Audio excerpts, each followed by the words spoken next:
Today we will learn about cat. Cats are domestic animals. They are small in size. Their bodies are covered with smooth fur. They have two mesmerizing eyes, two highly sensitive ears, four legs, whiskers under their nose and a long tail. Cats are of three kinds, namely farm cats, house cats and feral cats.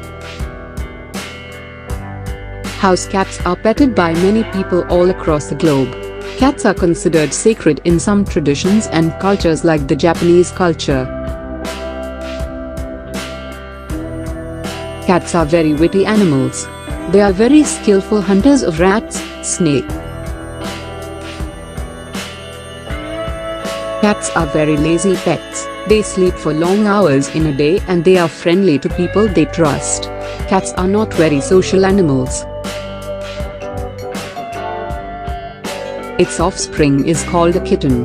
Cats belong to the same family of tigers and panthers.